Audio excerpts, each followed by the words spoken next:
Hi everyone. तो आज हम जो प्रीवियस वीडियो में हम 25 से क्वेश्चन से लेकर हम 60 तक किए थे, आज हम 61 से लेकर 100 तक करेंगे। देखते हैं। Including the governor of Reserve Bank of India, how many members are there in the monetary policy committee. देखो, there are six six member. One is governor, जो कि चेयरपर्सन है, चेयरमैन होते हैं, और दूसरे होते हैं इंचार्ज, और 4 उनके मेंबर होते हैं। तो टोटल होते हैं इनका 6 member.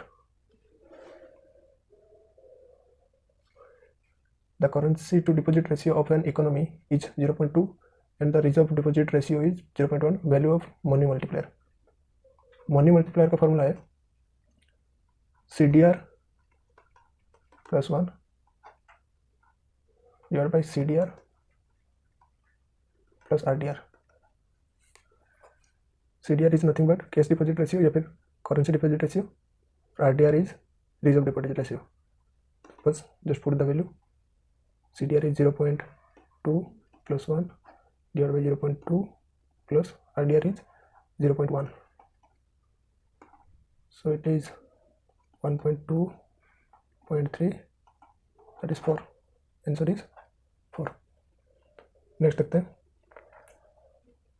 When the demand curve shift, if the supply curve is steeper, then the price change in larger and the change in the amount of bought and sold is smaller as compared to the flatter supply curve.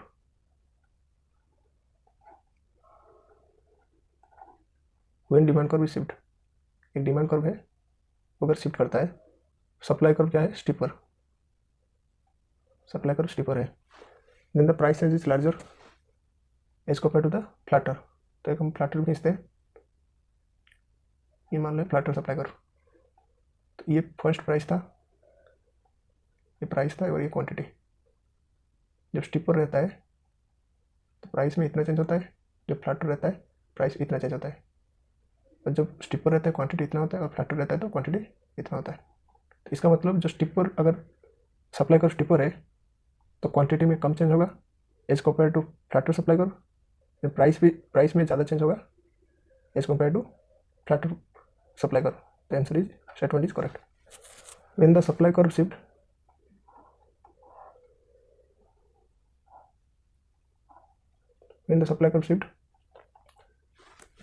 if the demand curve is steeper, मान लो demand curve steeper है, then the price change is larger and the change in amount bought and sold is smaller. तो इसका भी हम एक flatter demand curve बनाते हैं। ये फ्लैटर है, ये स्टीपर है। ये फर्स्ट क्वांटिटी था और ये प्राइस। जब स्टीपर रहता है डिमांड कर्व तब प्राइस में इतना चेंजेस होता है, फ्लैटर जब रहता है इतना चेंजेस होता है, और जब क्वांटिटी में कितना चेंजेस होता है, फ्लैटर में इतना और स्टीपर में इतना। तो इसमें भी अगर स्टीपर रहता है तो क्वांटिटी में कम चेंज होता है और प्राइस में ज़्यादा चेंज होता है। तो if the demand curve is steeper then the price change is larger, जो कि यहाँ लार्जर है, और the change in amount of bought and sold smaller as compare to the flatter. तो इसमें भी स्टीपर में इतना क्वांटिटी चेंजेस होता है और फ्लैटर में इतना, तो ये स्मॉलर है, तो ये भी करेक्ट हो जाएगा। Answer is 1।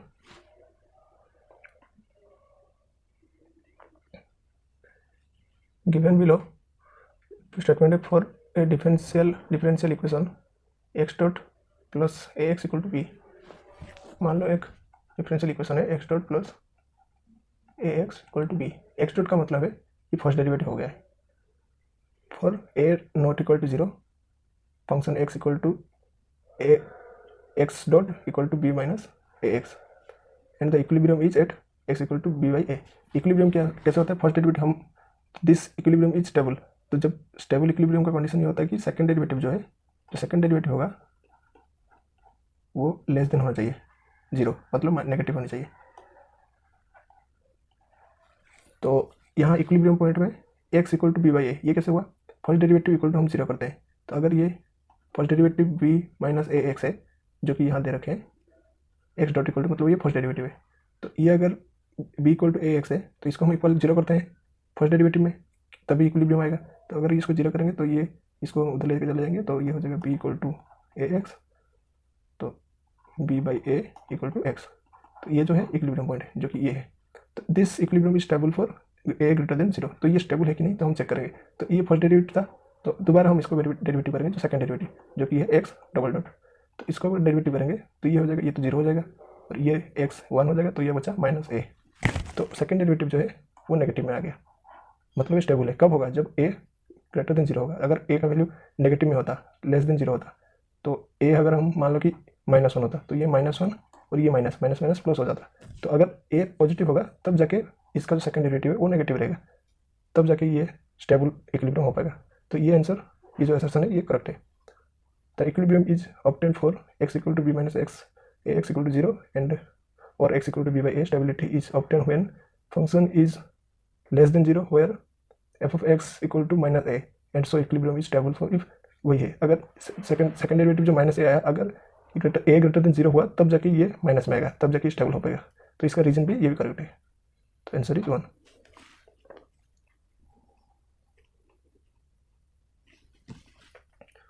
When the economy is in liquidity trap, the LM curve is horizontal. Liquidity trap में क्या होता है? मनी डिमांड जो है वो कांस्टेंट पे आ जाता है, मतलब जो हमारा इंटरेस्ट रेट है, डिमांड एंड मनी सप्लाई, तो इंटरेस्ट रेट है वो मिनिमम पे होता है, इसके नीचे इंटरेस्ट रेट जाता नहीं। तो ये जो पॉइंट है इसको हम कहते हैं लिक्विडिटी ट्रैप। तो लिक्विडिटी ट्रैप में the LM curve is horizontal. तो यहाँ मनी सप्लाई जो है, money supply 1, money supply 2, money supply में कितना भी हम चेंज करें LM कर्व में कोई भी इफेक्ट नहीं पड़ता। तो इसका मतलब इस जगह जो है इंटरेस्ट रेट कांस्टेंट रहता है, इसका मतलब जो LM कर्व है वो भी कांस्टेंट रहेगा, तो ये हॉरिजॉन्टल है। तो ये स्टेटमेंट करेक्ट है। फिस्कल पॉलिसी इज इनइफेक्टिव, तो ये रॉन्ग है, क्योंकि अभी मैंने बताया जो मनी सप्लाई का अगर हम कम करेंगे, ज़्यादा करेंगे, जो भी करेंगे, ये changes money supply monetary policy के थ्रू चेंजेस होता है। तो मॉनिटरी पॉलिसी यहाँ इनइफेक्टिव होता है, क्योंकि यहाँ हम मनी सप्लाई बढ़ाएंगे या फिर कम करेंगे, ये इसका इफेक्ट कुछ भी इफेक्ट नहीं पड़ेगा LM कर्व पे। तो इकोनॉमी में ना इंटरेस्ट रेट चेंज होगा, इसका इंटरेस्ट रेट अगर नहीं चेंज हुआ तो एक्सचेंज रेट भी चेंज नहीं होगा। इसका मतलब ये मॉनिटरी पॉलिसी इनइफेक्टिव रहता है। फिस्कल पॉलिसी इस कंडीशन में इफेक्टिव रहता है, तो ये रॉन्ग हो जाएगा। तो answer is 3।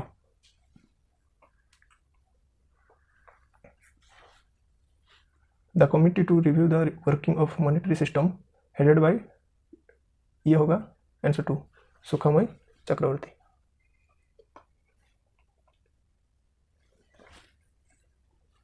Consider economy with perfect capital mobility, fixed price and fixed exchange rate, what will be the effect of a rise in foreign interest rate. Economy जो है वो परफेक्ट मोबिलिटी में है और फिक्स एक्सचेंज प्राइस लेवल में है और fix exchange rate में। अगर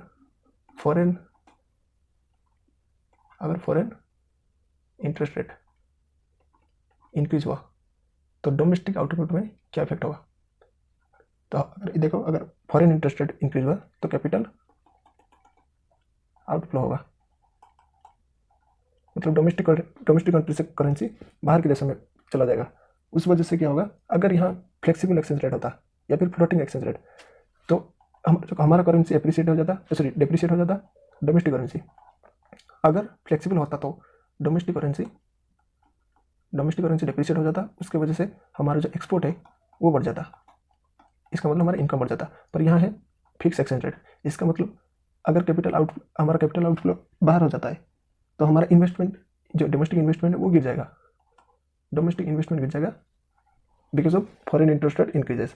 तो जब डोमेस्टिक इन्वेस्टमेंट गिरेगा तो हमारा आउटपुट भी गिर जाएगा और हमारा इनकम भी गिर जाएगा। तो आंसर इज डिक्लाइन। सॉरी,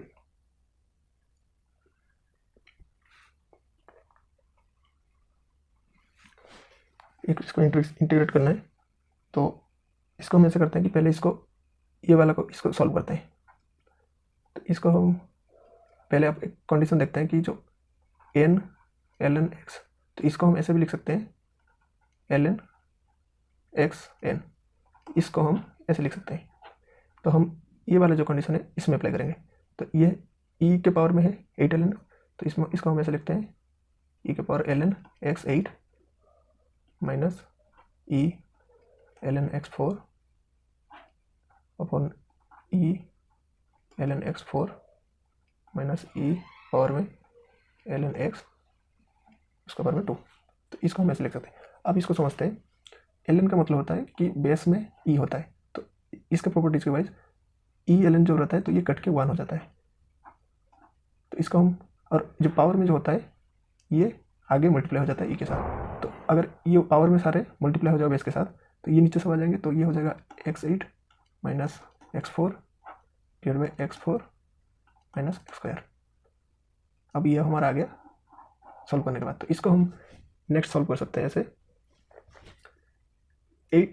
8 इसमें मैं कॉमन लेता हूँ कि x4 कॉमन ले लिया, तो ये बचा x4 minus 1 divide by x² में कॉमन ले लिया नीचे से, तो ये बचा कि x2 माइनस 1। अब मैं इस वाले पार्ट को ऊपर का जो x पावर 4 माइनस 1 को मैं इसको ऐसे तोड़ सकता हूँ कि x² का स्क्वायर माइनस 1, इसको ऐसे लिख सकता हूँ। अब इसके जगह में स्क्वायर माइनस b² का जो फॉर्मूला है वो अप्लाई करूँगा। इसका फॉर्मूला होता है कि a माइनस बी मल्टीप्लाई में a प्लस बी। तो सेम हम इसमें अप्लाई करेंगे। जस्ट मैं इसको इरेज करता हूँ।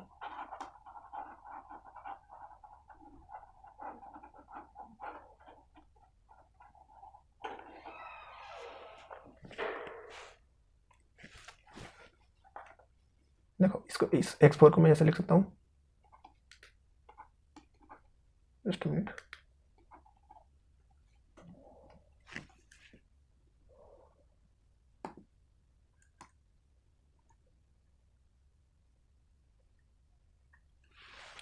हाँ देखिए इसको मैं ऐसे लिख सकता हूँ x4, इस वाले पार्ट को मैं ऐसे लिख सकता हूँ x² जो अगर नीचे मैंने खोल दिया तो ये a हो गया, ये b हो गया, तो x² माइनस 1 मल्टीप्लाई में x² प्लस 1, इसको मैं ऐसे लिख सकता हूँ डिवाइड बाई x² माइनस 1। तो ये कट गया, तो यह बचा x² और ये x² भी इसका x² के साथ कट गया। तो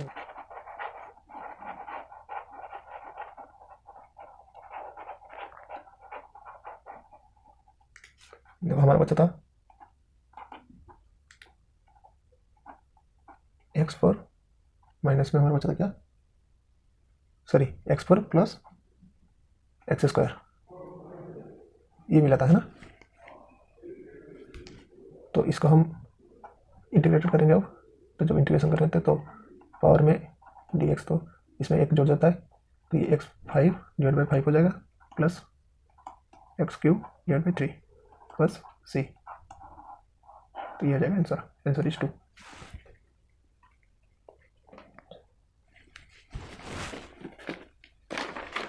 The simple neoclassical Solow model assumes Higgs neutral technology change, Herod neutral technology change, Solow neutral technology change, and Pareto. Answer is 4. Pareto neutral technology change. If you draw a random sample size 25, population whose standard deviation is 10, what will be the standard error? Standard error का formula है standard division divide by root of sample size. Standard division यहाँ क्या है 10 divide by 25 का root 10 divide by 5 2, answer is 2।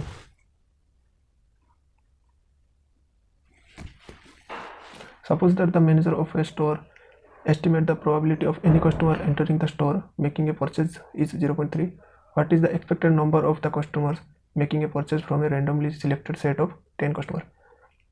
अगर एक customer entry करने का जो प्रोबेबिलिटी है वो 0.3 है, अगर ये रैंडमली हम सिलेक्ट करते हैं 10 कस्टमर तो उसका प्रोबेबिलिटी क्या होगा, just multiply customer number that is 10 equal to 3, answer is 1।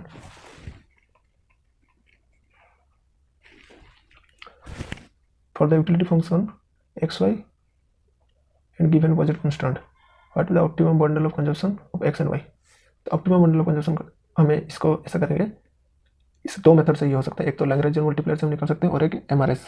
तो जो इजी फार्मूला है वो MRS से, क्योंकि इसमें अगर ऐसे इससे करेंगे MRS के द्वारा तो इससे जल्दी होगा। तो पहले हम MRS का कंडीशन समझते हैं कि MRS क्या होता है, marginal rate of substitution is equal to MU x divide by MU y, और ये इक्वल होता है price of x divide by price y, ये होता है फार्मूला। तो हम पहले हम निकालेंगे MU x and MU y। तो MU x कैसे निकालेंगे, हमारा u जो है वो x एंड y है, तो MU x निकालेंगे तो ये हो जाएगा del u by del x that is y, और अब MU y अगर निकालेंगे तो del u by del y करेंगे तो ये हो जाएगा इसका आंसर, ये तो 1 हो जाएगा एंड आंसर इज x। बस इसको पुट करेंगे इस इक्वेशन में। तो अगर यहाँ हम पुट करेंगे एम एक्स की जगह वाई एंड एक्स, तो अब इसको मैं अगर इधर सॉल्व कर दूँ, एक्स को उधर ले जाऊँ, इसको एक्स को इधर ले जाऊँ, तो y equal to p x divide by p y into में एक्स, ये हो जाएगा हमारा y का वैल्यू। अब इसको हम पुट करेंगे बजट कांस्टेंट में।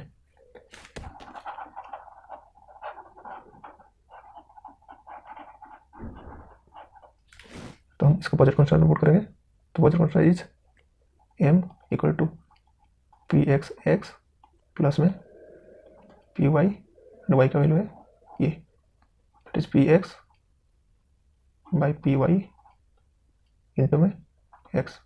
तो पी वाई यहाँ कट जाएगा, तो यहाँ बचा m equal to p x x and p x x x, तो इसको मैं ऐसे 2px लिख देता हूँ, 2px x.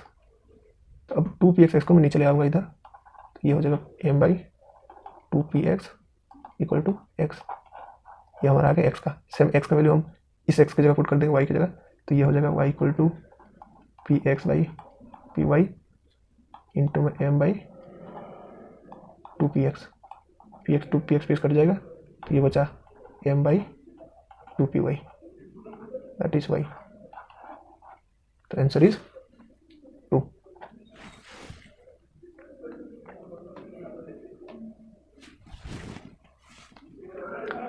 Suppose z equal to f function y x and y is homogeneous of degree k, which of the following statement is true?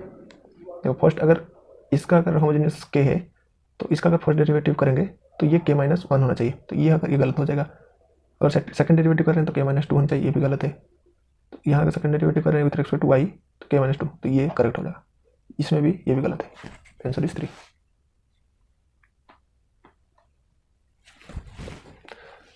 Suppose the slope coefficient in regression of y on x is 15.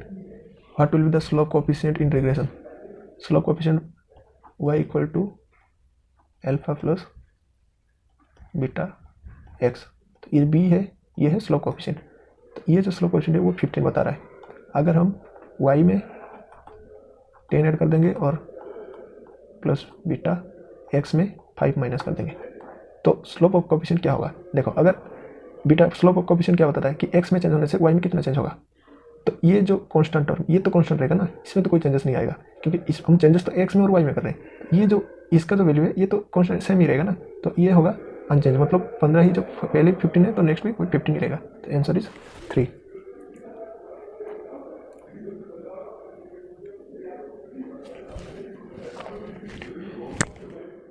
The sequence of ways price flexibility approach of Pigou. Pigou flexible approach क्या होता है? First आता है कि unemployment increase हो जाता है। Unemployment increase मतलब हमारा एम्प्लॉयमेंट जो है वो डिक्रीज हो रहा है। जब एम्प्लॉयमेंट हमारा डिक्रीज होता है इसका मतलब क्या है? मार्केट में डिमांड कम है और उसके वजह से क्या होगा? वेजेस भी कम होगा, तो वेजेस कम होगा मतलब प्राइस भी कम होगा। मतलब अगर अनएम्प्लॉयमेंट इंक्रीज कर रहा है तो सेकंड हमारा क्या होगा? वेजेस एंड प्राइस डिक्लाइन करेगा, ये सेकंड हो जाएगा। जैसे वेजेस और प्राइस डिक्लाइन करेगा तो कॉस्ट भी डिक्लाइन करेगा, और कॉस्ट डिक्लाइन करेगा तो हमारा प्राइस भी जो है एसेट्स का, जो गुड्स के हैं उसका प्राइस भी गिर जाएगा। जैसे ही प्राइस गिरेगा हमारा जो रियल वैल्यू है, जो हमारा रियल इनकम है वो इंक्रीज करेगा, मतलब हमारा रियल वैल्यू एसेट्स है वो इंक्रीज करेगा।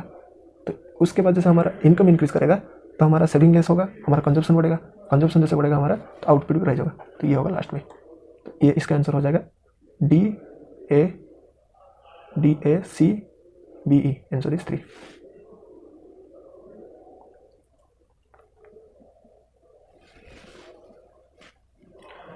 The following is related to land revenue settlement in colonial India.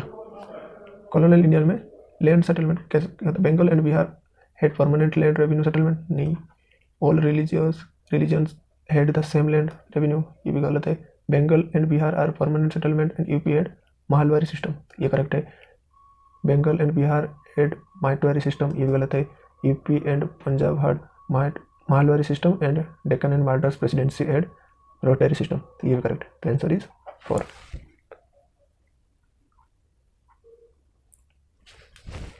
Between 1901 to 1951 in India, the relative product per worker in industry increased from above average to far above average, and the relative product per worker in agriculture decreases from below average to even further below. तो ये correct है क्योंकि उस time हमारा industrialisation धीरे धीरे बढ़ रहा था। Between 1901 to 1951 in India deindustrialisation definitely occurred. ये गलत है क्योंकि उस टाइम हमारा इंडस्ट्रियलाइजेशन धीरे धीरे बढ़ ग्रोथ कर रहा था। तो आंसर इज 3।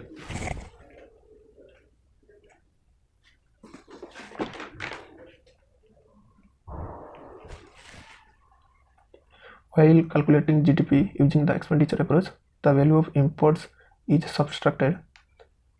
एक्सपेंडिचर अप्रोच का फॉर्मूला क्या होता है? y equal to C plus I plus G plus X minus M.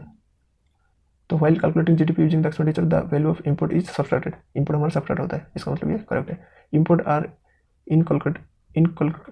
included when value of consumption and other components of expenditure are calculated। तो ये करेक्ट है क्योंकि जब ये चारों रहेगा तभी ना माइनस होगा इंपोर्ट इसमें से, तो ये चारों होना जरूरी है। तो आंसर इज, ये भी रीजन सही है, तो answer is 1। The solution of differentiation. तो इस क्वेश्चन को स्किप करते हैं क्योंकि इसमें कुछ गलत है, शायद इसका आंसर 1 दे रखे तो इसमें गलत है, तो इसको स्किप करते हैं। यूटिलिटी फंक्शन दे रखा है और एमआरएस। तो पहले हम इसको कैलकुलेट करते हैं। पहला जो फंक्शन है यूटिलिटी फंक्शन वो है equal to C x1a into में x2b। एमआरएस का फॉर्मूला क्या था? mu x1 और mu x2, और यहाँ माइनस में रहेगा। तो इसको हम mu x और mu by x2 निकालते हैं। mu x निकालेंगे तो ये आ जाएगा c a x1 a minus 1 x2 b। अब mu x2 निकालेंगे तो ये हो जाएगा c x2 c b x2b minus 1 and x1 a। अब हम इसको डिवाइड करें क्योंकि mu x1 by mu x2 करेंगे तो यहाँ c कट जाएगा, तो यहाँ बचा, और यहाँ में x2 और पावर में जो b1 है मैं इसको ऊपर लेके जाऊँगा और x1 को इसको नीचे लेकर आऊँगा। तो अगर इसको मैं ऊपर नीचे करूँगा तो ये हो जाएगा a x2, यहाँ प्लस में था पावर में तो ये माइनस हो जाएगा और ये प्लस हो जाएगा, तो ये हो जाएगा माइनस b प्लस 1 हो जाएगा इंटू में x2 बीटा जैसे वैसे रह जाएगा। डिवाइड बाई मैं इसको नीचे ले आऊँगा तो ये हो जाएगा हमारा, नीचे हो जाएगा बीटा है b, इसको नीचे आ जाऊँगा तो x1 ये प्लस था तो ये माइनस हो जाएगा, a प्लस में 1 हो जाएगा और ये x1 a। तो इसको हम अगर नेक्स्ट सॉल्व करेंगे तो ये हो जाएगा a x2 मल्टीप्लाई में, तो ये इसका पावर में ऐड हो जाएगा तो ये कट जाएगा तो बचा 1 का मतलब x2 ये, और नीचे सेम बीटा ये प्लस हो जाएगा, पावर में प्लस ये कट जाएगा बचा 1। तो आंसर इज माइनस में रहेगा क्योंकि एमआरएस हमेशा नेगेटिव में रहता है। तो answer is i is 3i, मतलब ये और ये कट जाएगा। इन दोनों से नेक्स्ट बी देखते हैं। बी का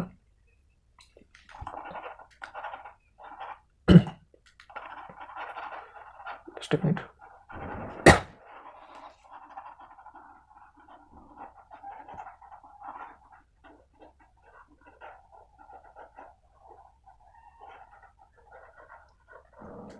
बी का देखते हैं।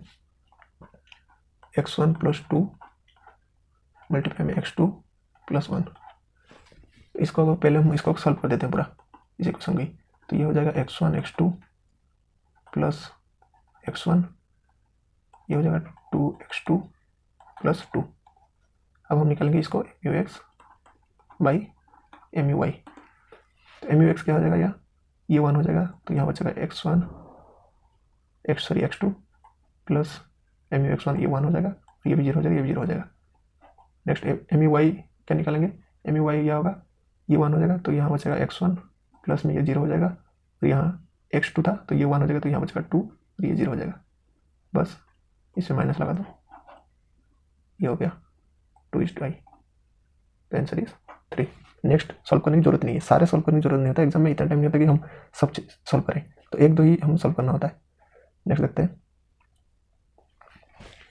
According to the Baumol-Tobin transaction demand for money approach, the optimal number of transactions is directly related to interest rate and income and inversely related to transaction cost. For the per capita production function y equal to Kappa 0.5. What is the level of capital for capita at steady state assuming depreciation is 0.1 and rate of saving is 0.4?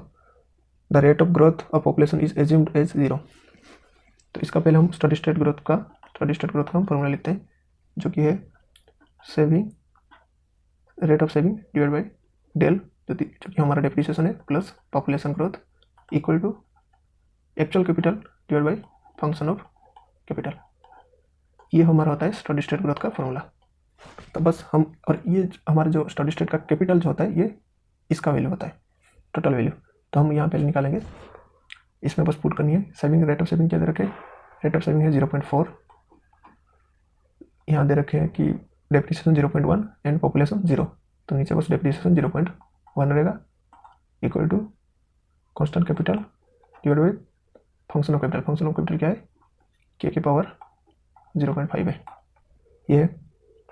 अब मैं अगर ऊपर इसको ले जाऊँगा तो ये हो जाएगा, इसका हमारे अगर ये कट जाएगा तो ये हो जाएगा 4 इक्वल टू, इसको मैं ऊपर ले जाऊँगा तो पावर में ये माइनस हो जाएगा, यहाँ ले जाऊँगा तो ये हो जाएगा कैपिटल 0.5 माइनस में आ जाएगा, तो ये मल्टीप्लाई होकर ये यहाँ क्या बचेगा, पावर में यहाँ प्लस हो जाएगा, यहाँ 1 है, यहाँ माइनस 0.5 है, तो यहाँ बचेगा 0.5। तो इसको मैं ऐसे लिख सकता हूँ 0.5।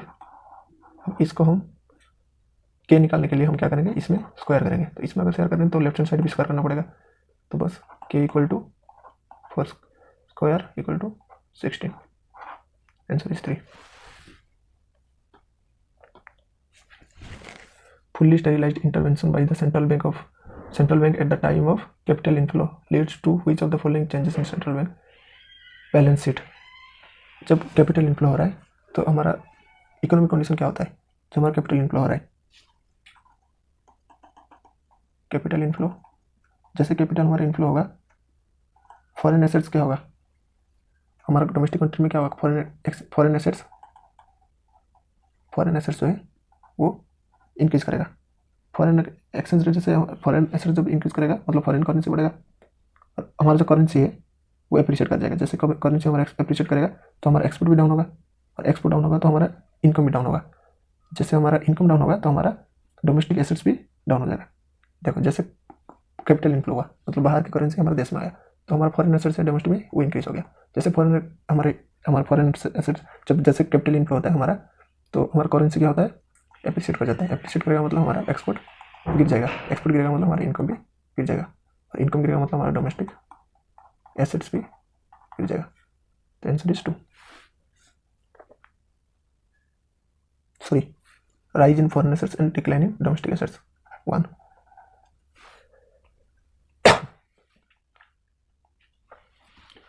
An industry has two forms. They face an inverse demand function and a constant unit of cost. The Cournot duopoly price and quantity will be, Cournot duopoly equilibrium point में क्या होता है, MR इक्वल टू MC होता है, और ये per unit cost है। इसका मतलब इसको हम AR भी लिख सकते हैं, और AR इक्वल टू हमारा SC इक्वल टू MC भी होता है कॉम्पिटेटिव में, और इसमें भी। तो हम MC मान लो कि MC की वैल्यू जो कि 8 दे रखे हैं और यहाँ प्राइस है, तो हम पहले TR निकालेंगे। TR क्या होता है, P इंटू क्यू, तो प्राइस दे रखे, प्राइस में हम क्वांटिटी मल्टीप्लाई करेंगे, तो ये हो जाएगा 200 क्यू माइनस 4 क्यू स्क्वायर। अब हम MR निकालेंगे तो इसको डेरिवेटिव करेंगे तो ये हो जाएगा 200 माइनस 8 क्यू। अब इसको इक्वल करेंगे, ये MR इक्वल टू MC करेंगे क्योंकि 8 है। अब इसको इधर लेके आएंगे तो ये हो जाएगा 192 माइनस, इसको मैं उधर लेकर जाऊँगा तो ये हो जाएगा 8x 8 क्यू, हम q equal to 192 divide by 8 that is 24। तो हमारा क्वांटिटी आ गया 24, क्वांटिटी 24 इन दोनों में, तो इसको काट दो।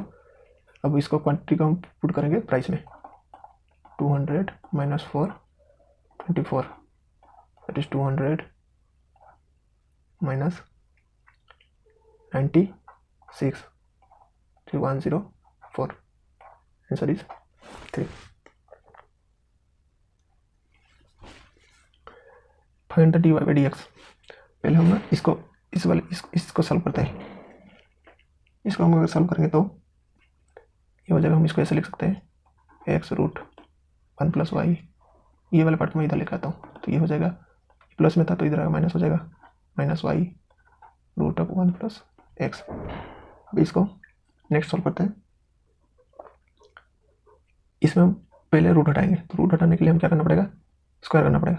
तो इसको हम स्क्वायर करते हैं, 1 + y रूट में स्क्वायर करेंगे equal to all total whole square minus y root of 1 + x इसका स्क्वायर। इसको स्क्वायर करेंगे तो ये रूट हट जाएगा, तो ये हो जाएगा x² 1 + y इक्वल टू, यहाँ माइनस में है तो स्क्वायर में ये भी प्लस हो जाएगा, तो y equal to y into 1 + x ये बच जाएगा। अब क्या करते हैं, इसको y², तो इसको सॉल्व करते हैं। इसको सॉल्व करेंगे तो x² + x² y equal to y² + y² x। अब y² को मैं इधर लेके आता हूँ और इसको उधर लेके जाता हूँ, x² - y² equal to y² x। इधर में इसको ले आया तो ये प्लस में था, इधर आकर माइनस हो जाएगा x² y। अब इनको मैं ऐसे कॉमन ले लूँ, यहाँ से मैं xy को कॉमन माइनस xy को कॉमन लेता हूँ, तो यहाँ अगर माइनस xy को कॉमन लूँगा तो यहाँ बचेगा, यहाँ होगा x² यहाँ 1 सॉरी यहाँ y minus y plus sorry ये हो जाएगा x² - y² equal to minus xy into में x माइनस y। अब मैं इसको a² - b² का फॉर्मूला, a² - b², तो इसको मैं ऐसे लिख सकता हूँ x माइनस y इंटू में x प्लस y जो कि equal to minus xy x minus y ये बच गया। अब मैं इस xy को इसको ऐसे इधर लेके यहाँ काट सकता हूँ। अब क्या बचा, x plus y equal to minus xy। y को मैं इधर लेके जाऊँगा तो ये हो जाएगा x equal to minus x y minus y।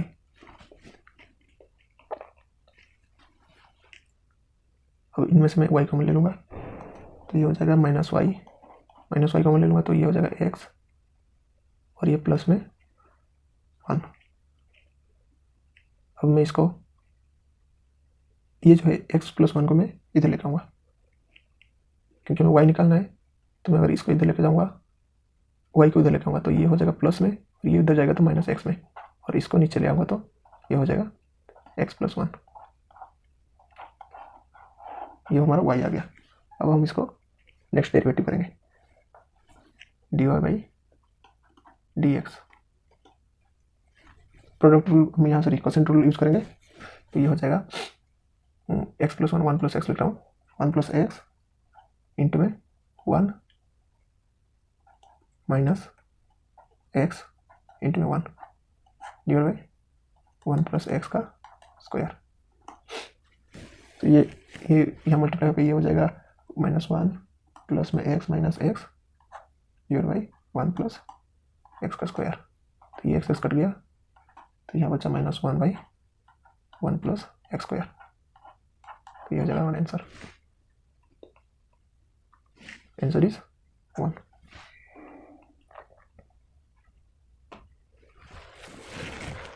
इसमें भी इंटीग्रेशन करना है तो इसका जो हमारा प्रॉपर्टीज क्या होता है, कोई भी कांस्टेंट टर्म का अगर x में है तो इसका जो होता है इंटीग्रेशन ये होता है ax divide by ln a, ये इंटीग्रेशन होता है प्लस में constant.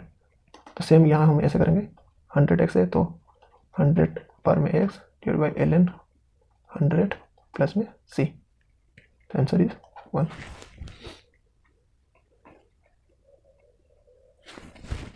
Consider a competitive market. Suppose for a unit commodity tax is imposed on the seller.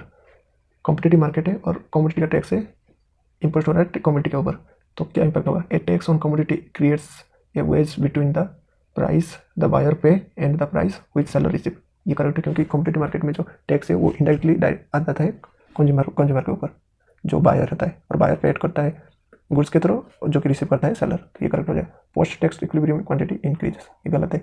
If the supply is more elastic than demand then the tax burden fall more heavily on buyers.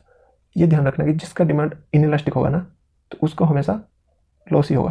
तो यहाँ supply elastic है, इसका मतलब seller को जो है फायदा होगा और ज़्यादा बर्डन आएगा कौन बायर के ऊपर। तो ये भी करेक्ट है। If the demand more elastic then the supply the tax burden fall more, ये गलत है, क्योंकि जिसका डिमांड मैंने कहा इलास्टिक होगा ना उसको फायदा होगा, जिसका डिमांड इनइलास्टिक होगा उस पर वो ज़्यादा बर्डन आएगा।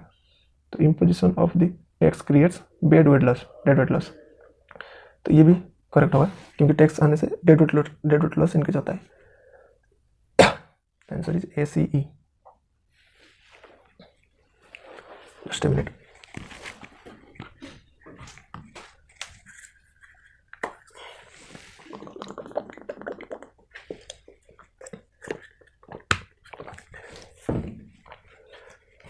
देख सकते हैं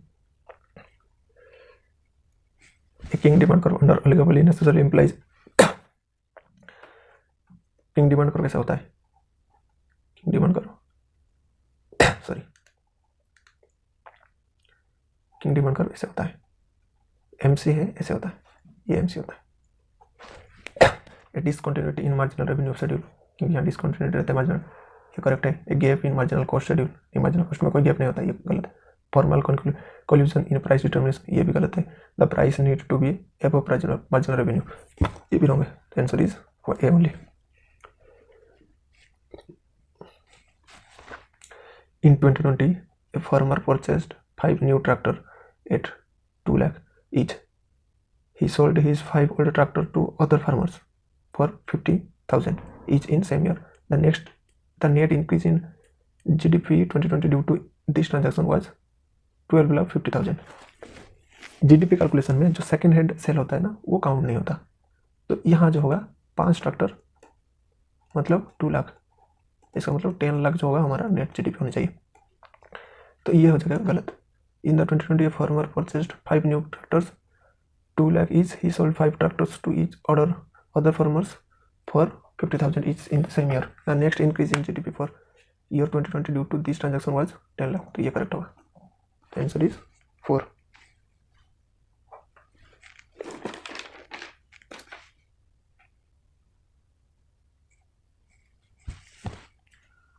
the sequence in chronology order, तो इसका फर्स्ट आया था न्यू इकोनॉमिक पॉलिसी, ये फर्स्ट। उसके बाद आया था एशियन फाइनेंशियल क्राइसिस, उसके बाद आया था ग्लोबल फाइनेंशियल क्राइसिस, एंड उसके बाद कोविड एंड यूक्रेन वार। तो answer is 1। A function is strictly concave in the interval, same question आया था फर्स्ट सेकंड शिफ्ट में भी, वहाँ शायद सेकंड थर्ड पार्ट में या सेकंड पार्ट वीडियो में है, तो सेम क्वेश्चन आया था, पर उसमें पूछा था स्ट्रिक्टली कॉन्वेक्स के बारे में। स्ट्रिक्टली कॉन्वेक्स में ये वाला क्वेश्चन आता है, पर यहाँ स्ट्रिक्टली कॉन्केव है जिसमें उल्टा होगा। वहाँ आप देख सकते हो कि सेम है, तो इसमें कॉन्केव में ग्रेटर देन ये होता है और कॉन्वेक्स में ये ग्रेटर देन होता है। तो आंसर इज 1। ये होता है कॉन्वेक्स के टाइम, स्ट्रिक्टली जब कॉन्वेक्स होता है तो ये वाला होता है। नेक्स्ट देखते हैं mode, measure of central tendency, quartile deviation, measure of dispersion, correlation coefficient, strength of linear relation, and standard error is sampling variability. The answer is 3.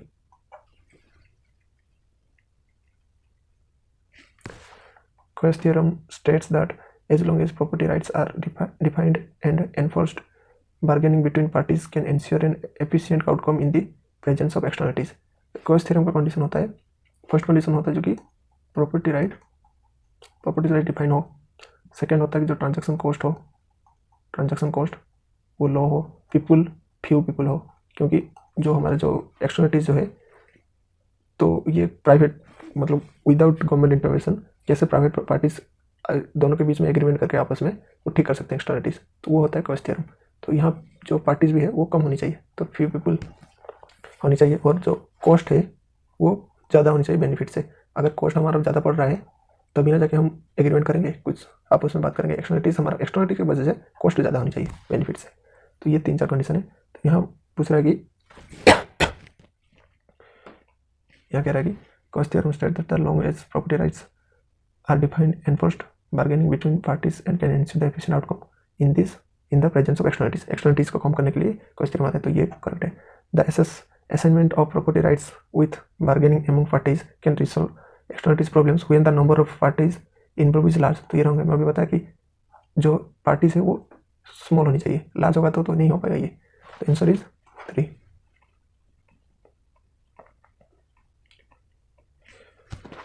Evolution of provincial finance British India, यह था गोविंद रानाडे ने। Essays on Indian economic, ये दिया था, sorry, evolution of financial British India ये दिया था B.R. Ambedkar ने। ऐसे ऑन इंडियन इकोनॉमी ये दिया था गोविंद रानाडे ने। और हिंद स्वराज महात्मा गांधी। एंड प्रॉपर्टी और ब्रिटिश रूल इन इंडिया ये तो दादाभाई नौरोजी। तो आंसर इज 2।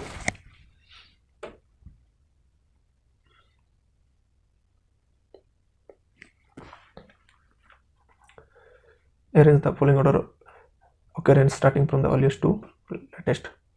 पहले आया था आयुष्मान सहकार स्कीम, ये आया था 2020 में। और समर्थ स्कीम आया था 2017 में। आयुष्मान भारत आया था 2018 में। और PM कुसुम स्कीम आया था 2019 में। National policy for skill development and entrepreneurship भी आया था 2015 में। तो answer is EBCDA। Says 2. Which body decides the share of state in the tax revenues of the center in India? जो टैक्स हमारा होता है वो, जो टैक्स डिवोल्यूशन करता है वो फाइनेंस कमीशन करता है, जो कि हॉरिजॉन्टल और वर्टिकल थ्रो होता है हमारा। तो ये फाइनेंस कमीशन का थ्रो होता है। Phillips curve, trade off between inflation and unemployment. Vertical IS, no long run trade off between inflation and unemployment. Golden rule level saving, ये होता है steady state per capita consumption. और ये Ricardian equivalence, the debt financing by the bond issues merely postpones taxation. तो इसका answer हो जाएगा A3BIV। Answer is 2।